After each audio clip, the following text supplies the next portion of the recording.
O ministro do Supremo Tribunal Federal, Gilmar Mendes, concedeu liberdade a 85 pessoas presas em regime semiaberto após a entrada de cerca de 500 mulheres que foram presas por participarem dos atos de 8 de janeiro. Vamos conversar ao vivo mais uma vez com a Berenice Leite. Berenice, como é que está a lotação da penitenciária? Superlotada? Essa informação procede?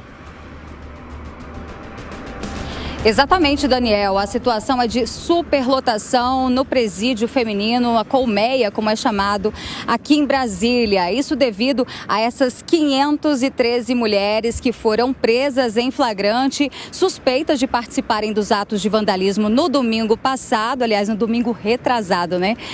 No último dia 8 de janeiro. E também aquelas mulheres que foram presas por estarem no quartel-general do Exército aqui em Brasília. Isso gerou uma superlotação. Das 1.028 vagas disponíveis, hoje o quantitativo de detentas chega a 1.148. Agora, com essa decisão do ministro do STF, Gilmar Mendes, que atende inclusive um pedido emergencial da Defensoria Pública, 85 mulheres que estão, na verdade, em regime semiaberto, ou seja, elas durante o dia podiam sair e só retornavam à noite para passar a noite na cadeia. Elas que já são condenadas por diversos tipos de crime e agora terão o benefício aí da liberdade antecipada. Lembrando que essa decisão do ministro Gilmar Mendes, ela tem um efeito de 90 dias. Essas mulheres, apesar de estarem libertas, continuarão sendo monitoradas com o uso de tornozeleira eletrônica. E uma última informação é que essa medida, ela é urgente.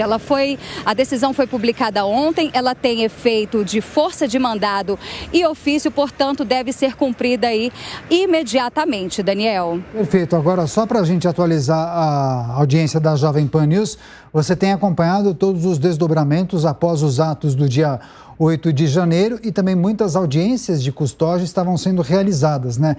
Essas audiências continuam sendo feitas ou esse processo já foi encerrado? Em Berenice, o que se sabe?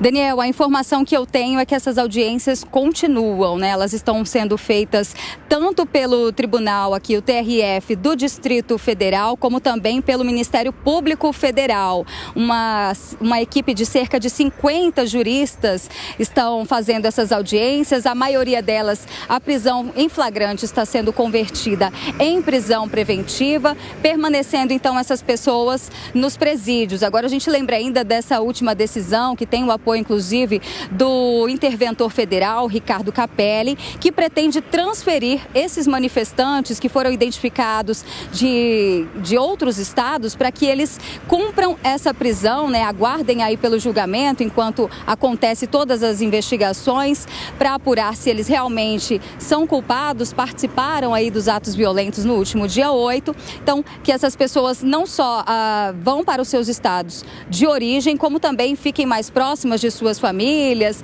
Então as audiências de custódia continuam, né? Foram mais de 1.400, em torno de 1.500 pessoas detidas em flagrante e agora esse multirão, digamos assim, de juízes, né? Promotoria, entre advogados de defesa, trabalhando para poder fazer a audiência de custódia de todos. Lembrando que esses presos, mesmo antes da audiência de custódia, que geralmente deveria ser feita em 24 horas, esse prazo, devido à alta demanda, não foi cumprido. Essas pessoas estão aguardando pela audiência de custódia já no presídio, tanto no masculino quanto no feminino. É por isso que ambos estão aí com o dobro da capacidade, aliás, o dobro da capacidade na Papuda, né, na penitenciária masculina. Agora, com essas 85 mulheres que saem do semiaberto para uma liberdade antecipada, ainda vai estar superlotada a colmeia, mas diminuindo aí um pouco mais de 50 mulheres aí acima da capacidade prevista. Daniel. Antes de encerrar, queria extrair um pouco da informação da repórter que acaba cobrindo os assuntos do dia a dia em Brasília, especialmente aqueles ligados aos três poderes. Mas qual é a sua impressão, sua percepção depois do dia 8 de janeiro? Segurança reforçada em muitos locais, a normalidade voltou à capital federal? O que você pode compartilhar com a gente? Olha, não dá para dizer que a normalidade voltou, até porque depois dos atos do dia 8, né, no domingo, onde houve a invasão na esplanada dos ministérios, nas sedes dos 3 poderes, o reforço policial, né, foi, sem dúvida, aumentou o reforço ali, principalmente na região da esplanada dos ministérios.